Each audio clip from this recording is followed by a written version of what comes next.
Hi, this is Dr. Carl Goldkamp. If you're interested in learning about the ketogenic diet like I was, to save my own life, then this is probably the podcast for you. 8 years ago, I knew nothing about it. 6 years ago, it saved my life.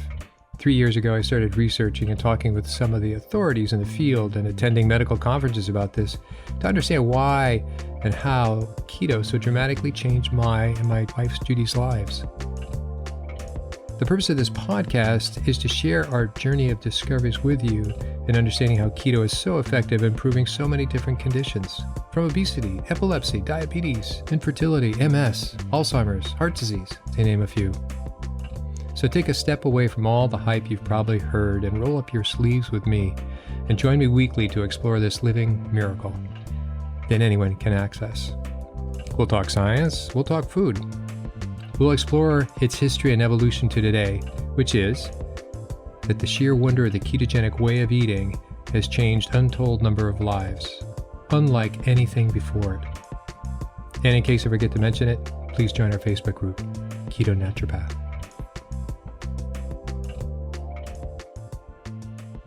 Hi, this is Dr. Carl Goldkamp, and welcome back to another episode of the Keto Naturopath.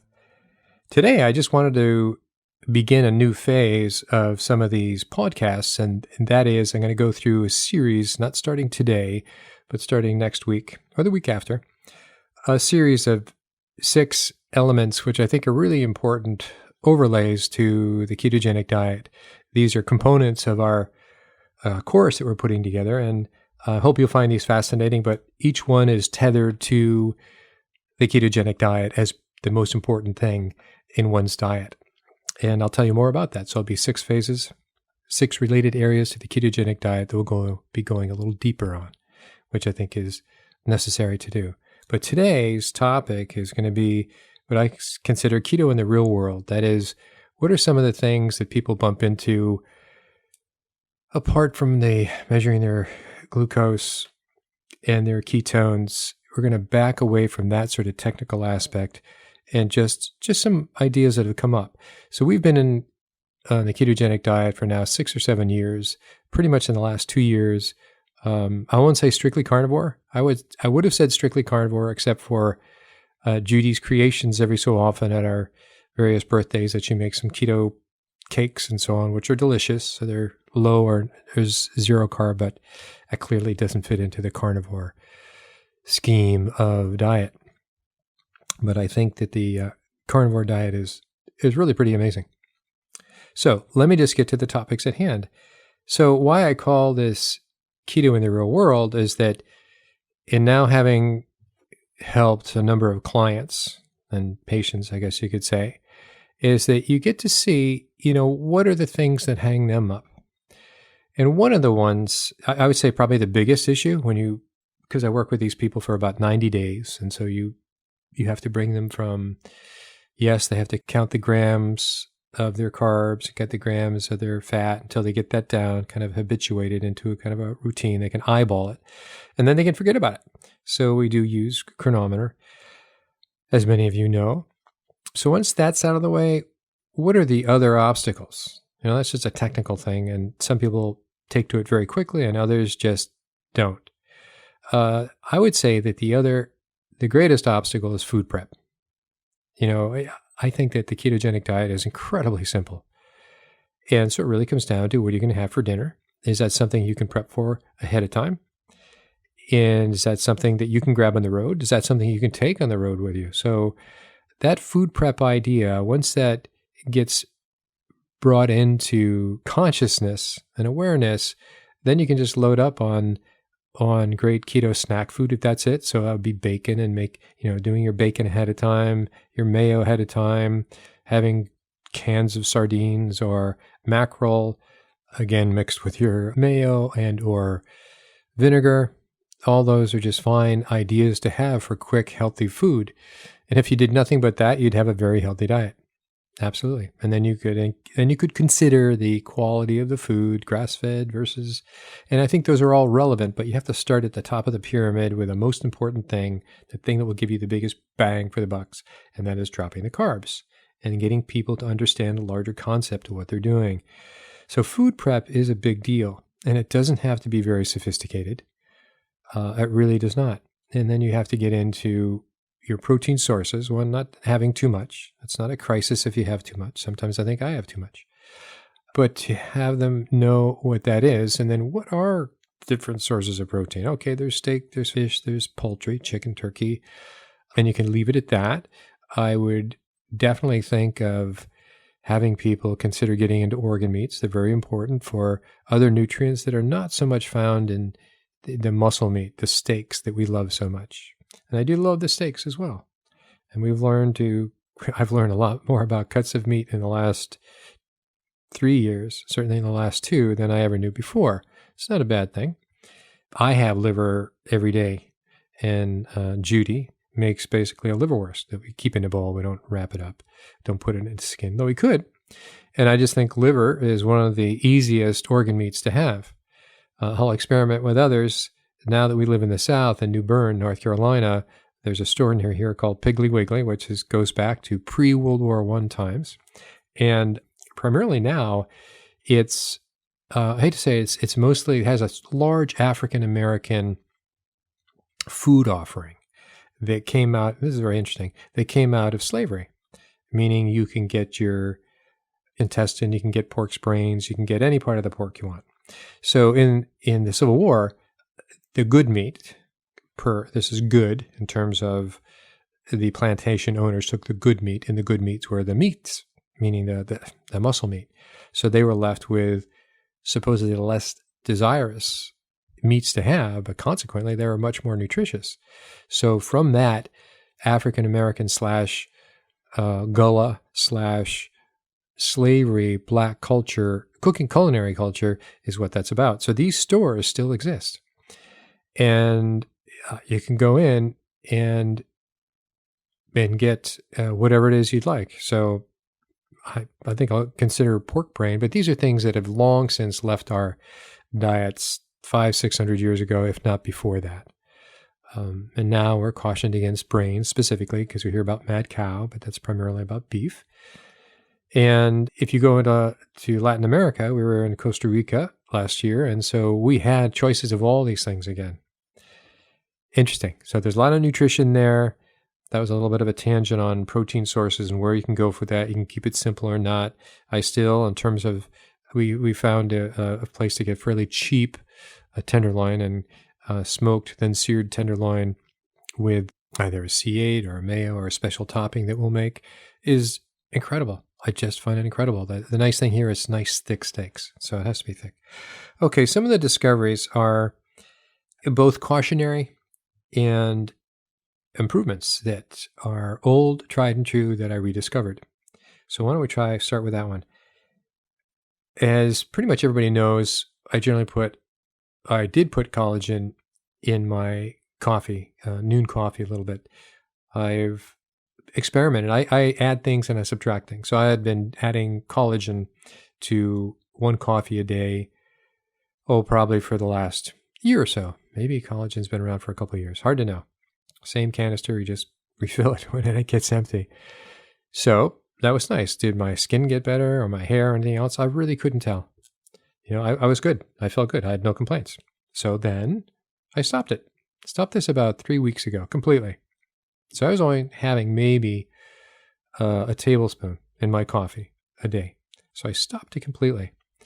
And what I noticed, I had a left shoulder. It's an old skiing accident that I did in high school, coming off a mogul and crashed in my left shoulder badly. And it started coming back. It was always a little bit of a twinge sometimes. It would go better or worse. And certainly when I'm doing the high intensity training, I'll definitely feel my left shoulder.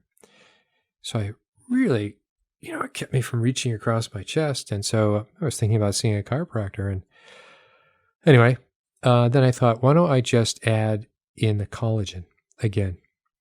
So that cut it by half. So then I thought, well, why don't I just double the dose, or have it at another time, another tablespoon in the evening or in the morning.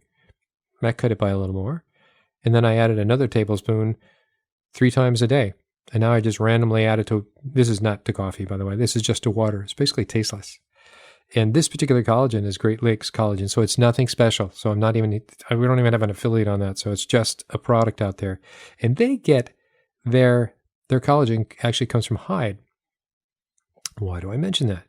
Because when you drill down into collagen, there's different kinds of collagen. There's collagen that has to do with cartilage. And so in the human body, you have different types of cartilage. Your cartilage for your ear, your cartilage for your nose, your cartilage between the joints of your bones, your legs, and so on. The collagen that's part of your skin, collagen is part of your nails, the collagen is part of your hair. So it's pretty sophisticated. And so let me take you back in time. Back in the 90s, when I started practicing, just finishing up and getting licensed and finishing medical school, that glucosamine sulfate and then later chondroitin sulfate became very popular items. They were one of the first supplements out there for the general public. Now everything's a supplement form, but that wasn't the case back then, and certainly it was pre-Amazon, so you really had to get this through your doctor. So glucosamine sulfate was like this big, I won't say it's a miracle, but it was a big difference that you would give people in their joint pain, and you would give it primarily for joint pain. You would find you could take people off their various analgesics, their various pain meds, because glucosamine sulfate just removed that completely. And chondroitin, they're one's a subcomponent of the other, so I consider them pretty much the same thing. So the whole focus for the better part of a decade, mid-90s to mid-early 2000, was all about chondroitin sulfate and what's your dose and so on. It just had to be high enough. And the argument back then, because everybody likes to try to seem like they're a specialist, is like one molecule was a lot larger than the other, and could that be absorbed and so on. And so that was the finer points back then. So enter in collagen, ordinary, just regular collagen. It's out in the market, and you hear about collagen certainly in cosmeticians and facelifts and things like that they'll do collagen implants, and you need more collagen in your skin, and that you lose your collagen as you get older. All those are true. But there was a company from Japan that was the first to refine it. They said, we have a product in capsules that is collagen, 3 types of collagen, and it's better than a glucosamine sulfate and chondroitin sulfate. So you took this, and it was like, that was remarkable. It was a lot faster, but it wasn't longer lasting. These are things, if you stop taking them, it will stop. So it was an expensive supplement to both give out and certainly for the person to take. And so they would like it, but how many people want to spend a couple $100 a month on their joint pain when they have to keep taking it? What's to them, it's saying, what is the difference between taking your expensive collagen that you say is the natural way of treating with my joint pain, or taking something that is far cheaper, an analgesic, or something that's even covered under insurance? So they had a good point from that perspective. It certainly wasn't from the natural health perspective. So now, collagen has become pretty sophisticated. People talk about their collagen products, that it has all 5 different collagens, and they can say, it comes from here, therefore we have the most comprehensive multi-component collagen, and it will be good for everything: your joint, your skin, your hair, your eyelashes, your fingernails, your joint.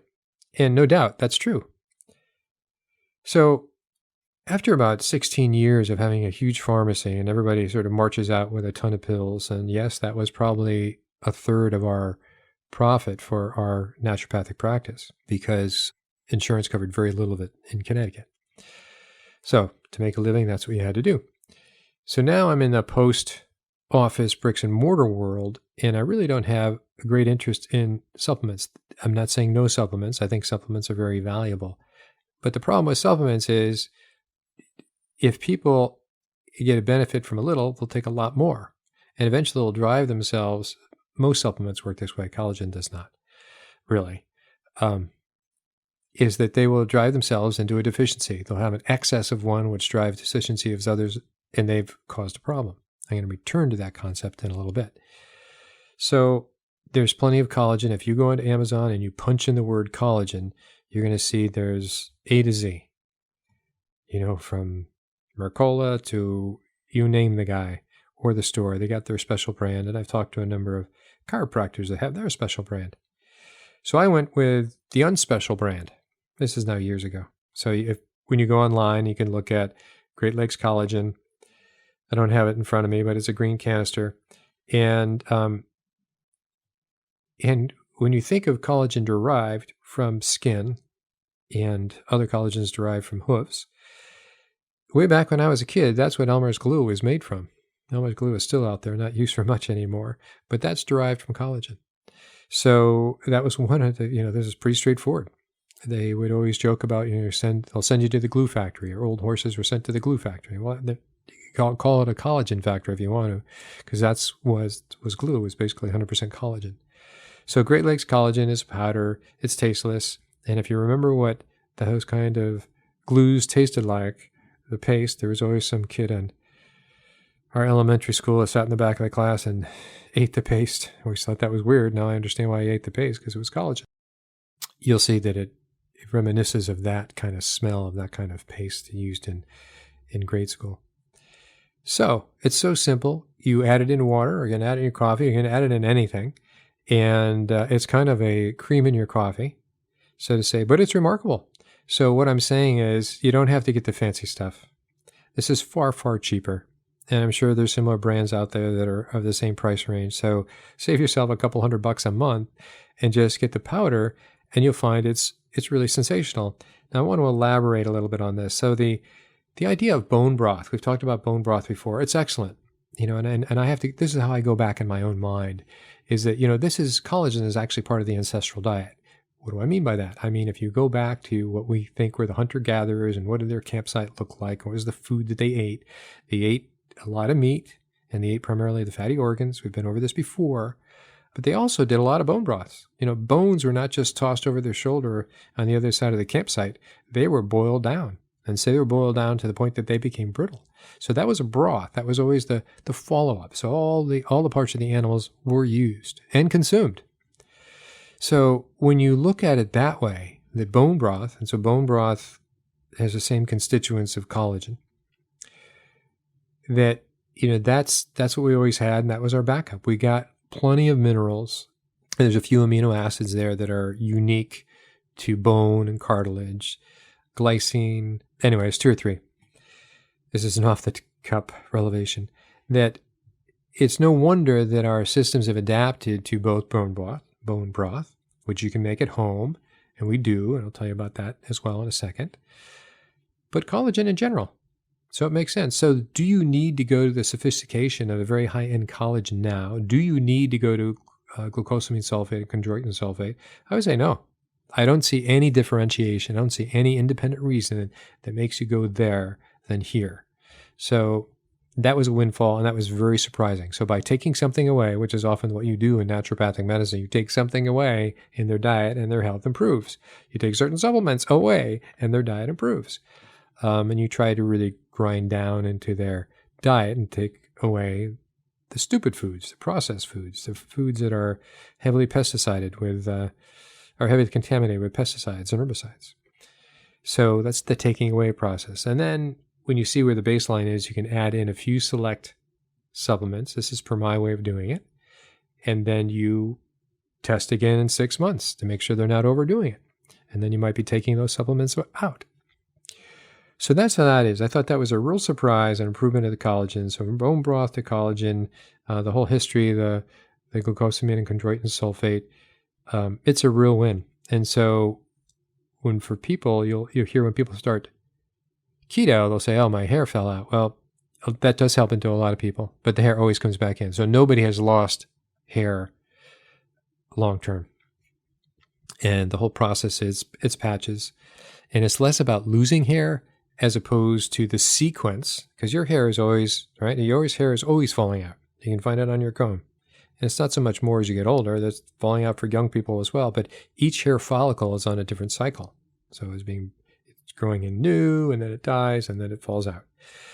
What happens when you start the ketogenic diet, a patch of your head has the same sort of starting new and falling out. So you'll get this synchronization, I should say, of certain hair follicles. So they fall out at the same time, but they grow back in at the same time. And I would say for everybody to reframe that concept of, oh my gosh, my hair is falling out, what's going on, as opposed to autophagy of your hair follicles. In other words, you're getting a whole new crop of hair follicles, and they're going to be far better. And everybody does confirm that For those who had the hair falling out, their hair has changed over a year. It's thicker, more luscious, and so on and so forth. And that's true. Your hair will change, whether it fell out or not. It will change over time because of the ketogenic diet, assuming you're consistent on your ketogenic diet. And in part, some of that probably has to do with collagen. Okay, here is another discovery this week. So in coaching a lot of people, we have a formal coaching program, and then I take on a few other people, that one person who really is following directions, and we do a lot of testing, has been on some antibiotics recently, and that could be a big deal, that he asked, and I ask everybody to say, what are the supplements you're taking? What are the medications you're taking? Because that sort of gives me, how flexible is this person going to be metabolically? Are they locked into those meds? Are they not? Are they, are these supplements are really important to them? I prefer everybody to get off everything and be zero, and let's just do it holistically, if you will. And then if we need to, when we go through our labs and our blood work, we'll add in a few things. So he's right on. I have no complaints at all. He has a lot of skin in the game, and he really wants to get this done. So he told me that he had been taking melatonin, and he wondered if that had anything to do with his kind of not high, but not as low as I would like them to be or expect them to be in the morning, given he's now 4 weeks into the program. So I had to go back and do some research. And it's really interesting. Melatonin, when you give it as a supplement, and most people obviously take it for sleep, and it has a whole sort of, it's good for cancer, but that's such a stupid thing to say when they say things like, this is good for cancer. You have to go in the context of what? What was the person's life like? It might not be good for cancer, but you'll hear that. If you punch into Google melatonin and cancer, you're going to get not necessarily stupid or ignorant articles, but they're out of context. So here's this. So what melatonin does is that it actually depresses your insulin at night, and so your glucose goes up. If somebody has trouble falling asleep and you don't know why, this is just them taking it on their own. Hey, I heard it's good for sleep. I have trouble with sleep. I don't want to take medications. I'll take melatonin. Boom. Usually it's used for jet lag, but anyways, people take it regularly. Unfortunately, it ends up being a drug. So it suppresses insulin, which means your glucose goes up. But one of the warnings, since one of the research is that melatonin can potentially induce seizures in those who have a history of seizures. So that would be an anti-ketogenic diet, right? So they're on the ketogenic diet, but they're taking melatonin. So the ketogenic diet, as we know, was actually about 100 years old, was created for epilepsy because fasting forever didn't work. So that's where we came from, but it's specifically for epilepsy. So now you're taking one thing that is counterproductive to the ketogenic diet, specifically to epilepsy. Does that mean it's counterproductive to everything? Hard to know, but considering the ketogenic diet is about getting your ketones up and about being you fat adapted, and now you're taking something that pushes your insulin down and pushes your glucose up, that would be counterproductive. So that was a great question that I had to follow up. And indeed, yes, it has to do with his morning blood work. Not his blood work, his morning glucose levels. We measure primarily glucose initially and ketones later. Ketones are primarily a distraction, and also expensive to test all the time. So that was a real win. So my keto in the real world discoveries were cautionary use of melatonin. If you think you're taking something natural and you're a clever guy or a clever woman, well, you are, and it's better than certainly a lot of other things, but it is also counterproductive to the ketogenic diet in that sense. So now that you know the consequences, do or do not, but now you know. And I thought that was great to reveal about collagen. I could have said the same thing about bone broth. So how we make bone broth now, we did go the route of going to Whole Foods and asking for these, grass-fed, bones from grass-fed beef, and then they would actually cut them in half.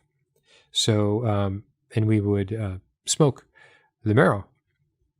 And that was interesting. That's pretty high-end gourmet. Really didn't want to go to that much work anymore. So now we just use our own bones. So as we eat our meat and so on and so forth, we put the bones in a plastic bag and put it in the refrigerator. We have chicken. We take the chicken bones, put them in the bones, put them in a plastic bag. Fish, we have fewer bones because they're so small. So that's a minority of fish bones are in this. So when the bags get too big, we then just put them into a slow cook and we make bone broth of all the mixed bones. We no longer feel I have to, go and get the marrow bones from beef. And it works out fine. And I would say if you really want to go down this bone broth route as the natural way to help your bone and get your collagen, I would focus on chicken feet. And if you can get chicken feet, you have to prepare them a little bit, take off the nails and so on and so forth. But that has got to be the tastiest bone broth. And in fact, it's probably the most effective bone broth. It's high, and now that I'm back to the collagen, it's high. I think it's type 3 collagen that really is pretty intense. Intense in the sense of, wow, you feel good. And I can report back whatever, now that I've had this shoulder injury to sort of report, it disappears. And so chicken broth would be the top at the top. And I would say that the marrow bones for beef, that's a lot of work. You can do that. You can be very gourmet, and you'll get the tallow out of it. So there's all good reasons for doing that. So do that sometimes you want to. Do the chicken feet sometimes you want to. But just collect your bones and do it from your own bones. It's kind of even a more holistic way, right? Okay. So I wanted to go into a little bit about what we're doing on one of our programs. We're evolving through keto coaching, and my whole approach now has been going deeper and deeper. As I've talked about in previous broadcasts, I wanted to say is that when you go to various doctors and their ketogenic offices in practice, and they say, they have 50% success rate. Well, if you take them at their word, there's 50% that they're not successful with. Why is that? That's the question I ask. And I would suggest when people say, I get 50% success rate, it's probably about 40. So I'm going to go with 40 as success rate. That means 60% are just not getting the returns. So then you say, or you ask yourself, what's with the 60%? And even Verta Health, which has done the type 2 diabetes, over 2 years, their success rate, I think, is 53%. And that's documented. So what about the others? Were they not motivated? Were they not educated enough? Were they not disciplined? I guess that would go along with motivation. Were they not affluent enough to feel they had to buy whatever it is they thought they were going to buy? Or did they, why was it didn't work for them? So I don't think any of those reasons, actually. I think they had other problems, and you have to look a little deeper. And so in taking that perspective, my approach has been to ask or require, each level of coaching has gotten a little more sophisticated. So this last group that's going through, they have to get 4 and an optional 5 tests. And so the tests that they get are basic blood work that I get, and I make my own panel up. And so some of the things that I ask for are, that you might not know. Obviously, the fasting insulin, fasting glucose, hemoglobin 1AC, inflammatory markers, omega panel, comprehensive panel, CBC, lipid panel. I look for folate, B12, carnitine, methylmalonic acid, homocysteine, and there's a few others. I don't think you'd know what they are, and certainly thyroid. So it's kind of general with a few esoteric things thrown in there. And so I get this panel back, and I get to go through it with them collectively. And so you get to find out, who has the blood sugar problem, who doesn't, whose insulin is actually higher than it should be, whose the glucose and insulin thing, this should be standard for everybody. But when you go to a doc, nobody asks for fasting insulin. They should, because you can have a normal glucose and you can have an elevated insulin. It simply means your pancreas is pumping out a lot more insulin than the healthy guy or woman. And that's the beginning of that's prediabetes in essence. And that's the beginning of a fatty liver and a fatty pancreas, early stages of that. So that's a big win, but yet that is not taken. And that's a fairly cheap test to do. So if you ever go and see your doctor, say, please include a fasting insulin, because this is what it's going to tell me. You couple that with fasting glucose, and at least you have a sense that you got an issue. It's not as good as a glucose tolerance test, which is a much bigger test. But however, and as a bit of a segue here, I'm working with Ulta Labs to offer a free or very cheap discounted lab just on a fasting glucose and fasting insulin. So I can offer it to both listening audience in the United States, Alaska and Hawaii included, for a nominal fee. They just have to pay for the blood draw, which is like $8 and maybe a couple. So for $10, you'll be able to get those two tests. And if I were you, here's hoping I'll announce it next week or the week after. But if I were you, that's probably, I've boiled down my list of now 20 years and saying, if you start there, you're going to get a real insight. People come back normal, fine. That means they really just don't have an insulin or glucose problem. That's a good thing. Would they get more information out of a glucose tolerance test? Probably would, but I would say if they came back normal on that, they'll probably be normal in GTT. I can't guarantee it because I haven't done 100 of both, but this is my sense. And the GTT glucose tolerance test is an uncomfortable test for anybody to take. So we look at those. We look at all those labs, and that's very helpful. And you find that not just on the insulin and the blood glucose, but you're going to find inflammatory markers, other issues that come up these people have not seen before. We look at, there's a test called lactate dehydrogenase, which is really a measurement of your mitochondria. How well is your mitochondria forming? And that's a big deal. That's what the whole ketogenic diet's about, is making your mitochondria more efficient, making it a fat-adapted organelle. And so if they have an LDH, that you keep an eye on it. And if it's real high LDH, it may be a precursor to cancer, and then you would look in a whole different area. So we never found any real high LDH or LH, LD as well. But it says, I would take this coaching program a little more seriously in what we're doing here, because you have markers that should be checked in 6 months or maybe earlier that could mean a whole nother thing. So let's take this as a health change, not just I'm learning the ketogenic diet. So that was pretty interesting. Then we go, I told you I looked at folate and B12 and what they call organic acid tests and so on in serum. That's your regular blood. Then we go to another company called SpectraCell. We look at intracellular nutrition. What are the deficiencies you find within your white blood cells? Why do I do that? That has a lot to do with the immune system, but that's a better understanding of nutrient deficiencies, because you have to get into the cell. You have to get into the cell to be functional. So your B12 and your folic acid in your serum, that's your blood, right? I hope you know that. It's your blood, plasma serum. That's just like a truck on the road. It hasn't been delivered yet. It hasn't delivered the goods yet. It's just on the road. And you don't know when it gets to that address that the delivery is going to be accepted. So to carry out this analogy, intracellular measurement is about going inside that house, seeing if they receive those particular things. And that's where you look at the functioning of B12 and folic acid and a number of other things. And I find that very, very helpful. So that's the second layer of tests. We match these two together. And these tests, that takes 4 or 5 weeks to come back. Then we do a hormone panel. And it's not just a hormone panel from blood. In fact, it has nothing to do with blood. It's a 22-hour urine test through a company called Precision. And it's called a Dutch dried urine comprehensive hormone test. And it basically measures estrogens and androgens. And so that's all your different estrogens, your testosterone with your other androgens, your cortisol.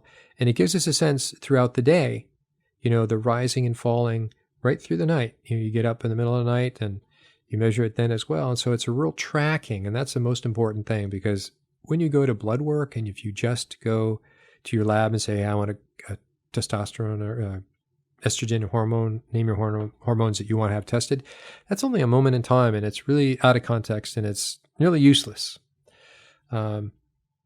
So that's why we do that. So now we're looking at hormone levels. And so this happens to be a group of men we're looking at. And so testosterone declines with age, true, doesn't have to decline very much, but it usually declines for a number of reasons. It declines because of obesity.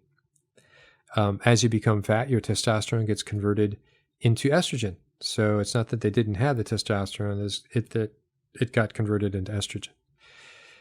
It also is affected by lack of muscle mass. So if men, as they've gotten older, just through the stresses of job and family and all the responsibilities, haven't been working out, their lack of muscle mass or under muscled, if you will, shuts down your testosterone production by a significant amount, and it varies per person.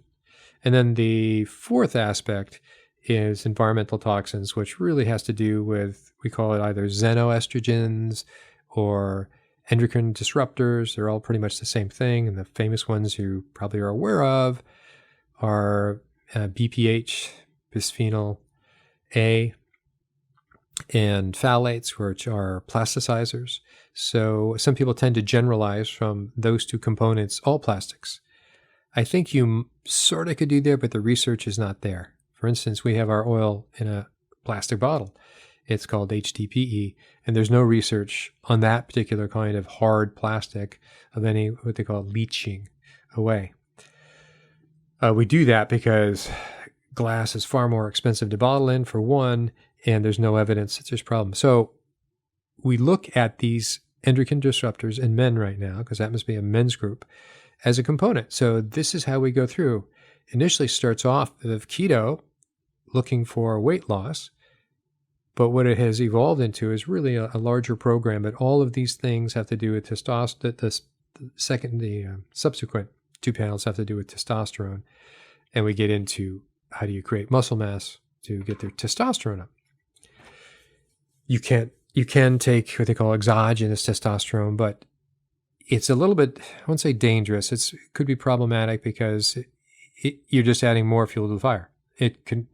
These people were having enough testosterone, but it got converted to estrogen. So you have to sort of change that. The number one thing, this whole program, is dropping your carbs, moderate protein, and increasing your fats. If that doesn't happen, these other things are just academic layers of good things to look at, but they should be subsequential, not in front or instead of a hearty ketogenic diet. So there's two other concepts I wanted to give out just from my experience of coaching people, and that is what I call medical lockup and supplement lockup. It can happen either way. Some people are this whole concept of biohacking. What's the thing that I need that makes me feel good? What's the fastest way for me to lose weight? What's the pill? It sends you to supplements. So people have this rather esoteric list because they think they're real smarty pants. The best anti-inflammatory, the best liver support. And first of all, the research is on one supplement is scant. On multiple supplements to have a collective effect is less so. But there is some. And then the other thing is the research that we have on anything was done, if it is done in people, was done in people that had a high carb diet. So a lot of that is a whole different outcome. When you're giving supplements to somebody in a low carb, high fat, moderate protein diet, it changes everything. Absolutely changes everything. So, the last level of test, we look at genome. So we look at SNPs, singular nuclear polymorphisms, and we pull out the ones that are relevant and we address those. So it's pretty interesting. So anyway, the people that are on too much supplements, they are just so rigidly locked to their supplements that it ends up being, a medical lockdown. So you have to desupplement them inch by inch by inch by saying, these aren't necessary. Let's just put them to the side for a couple months, for 3 months, put them to the side. So you have to go through kind of a detox of them getting off their supplements to be normal. And then you just sort of build on a regular diet. And by looking at blood work, you need to add a few back in, then add a few back in. But that's the approach there. But you have a supplement lockup. So the other is actually a medical lockup, in which you have to deprescribe. So for me, I'm a naturopath in North Carolina. I can't do that, and I don't want to be their doctor. I'm just their coach. But they have to go to their doctor and get a statement saying, they're going to help support John or Bob to deprescribe when their blood sugars start to drop. So there's that. So you have to, these people that are on 7 medications, you can't just snap your fingers like you can with supplements. You can't quite with supplements either, but you have to really back down slowly. So regardless of whether these medications are working or not, you have somebody who's diabetic, so they already have elevated insulin, they already have elevated glucose, so their insulin's huge on the scale. They're way pumping insulin, obviously. Well, then the endocrinologist, usually the diabetic doc, starts giving them more insulin. So there's so much insulin. These guys are just packing on the pounds, right? Because insulin job is to take the glucose out of the blood and into the fat, so they get fatter and fatter and fatter, heavier and heavier and heavier.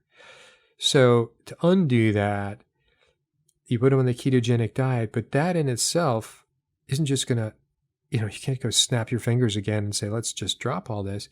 Is that they have to go down slowly.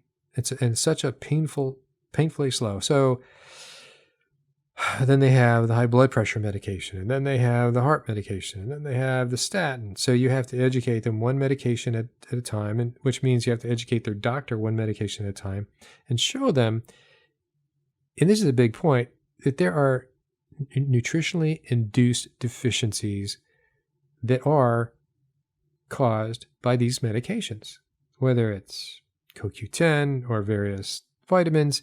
It's a problem. So they're being driven into deficiencies. So that's why the SpectraCell is very helpful to show us where these deficiencies are, to how do you build these back up? As I say in the course, you're filling in the potholes. So at least we have a normal life nutritionally to work with and to build on. But when they're on 7 medications, they're just oozing deficiencies, and you really have a harder ship to patch up. So I thought I'd leave you with that, because people think medications just patch them together, we're all good, and there's no real side effects. Or if there is a side effect, then they'll get another medication that will treat that side effect. And then it goes on and on and on, to the point that it's almost a Gordian knot of not being able to de-prescribe them. So I thought the perspective from me to you about how do you begin approaching people who really want to change their lives. And we're dealing with some serious weight loss of this particular group we're in right now. Others have taken me on for immune reasons, sort of headed off to the cancer side of things. How do you pull back from an autoimmune condition, which there's many, pretty similar, but we just look for different markers. Okay, so till next time, I hope this hasn't been too much of a off-the-cuff, extraneous earful, but that you find this interesting. I certainly do, and we'll talk to you next time. Bye-bye. Hi, this is Dr. Goldkamp. I thought I would take a moment of your time to tell you about something that we've been working on for a long time, and that is our product of C8 Keto MCT oil. How is it different, and why would you even care about it? It's the highest purity you can find in the market, which is 99.7% caprylic acid triglyceride. And by the way, that's backed up by a certificate of analysis. It's not just me making up these numbers. But I think the bigger story behind our C8 MCT oil is not only that it is the most efficient way for you to create ketones naturally, and that is all 3 ketones, your beta-hydroxybutyrate, your acetoacetate, and your acetone. That's important. But the other part is it supports sustainably harvested palm oil. Why would you care? Because all the other C8 oil products out there, not the MCT oils, but the C8 MCT oils, some people call them ketogenic oils out there, they come from palm oil. And palm farming, specifically palm kernel farming in Southeast Asia, is decimating the rainforest there. Absolutely. You go on right now to Google or to YouTube and say palm oil Southeast Asia, and you will be in tears at the end of 10 minutes when you see the destruction that's happening. This is not part of that. This is the exception. So it's called RSPO, Roundtable on Sustainable Palm Oil. You have to apply for it. You have to be audited by them. And it's a long, rigorous process. And it took us 2 years to bring this product to market. I hope you care. And I know you'll care about the efficiency in which it helps you make ketones. By the way, we don't drink this like it's a fluid. We put a little bit in our coffee. We make our mayonnaise out of it. We make various salad dressings out of it when we have a salad. It's basically I hate to say crutch, but it's my aid to keeping me in ketosis when I want to be in ketosis. It's fast, it's long-lasting, certainly longer lasting than exogenous ketones and much more holistic, as I mentioned, with all 3 ketones. That's about as much as I want to say. I hope you look into it. I hope you take your ketones readings on a regular basis, as along with your glucose. If you do, then you really value this product. All the best, and I thought you should know.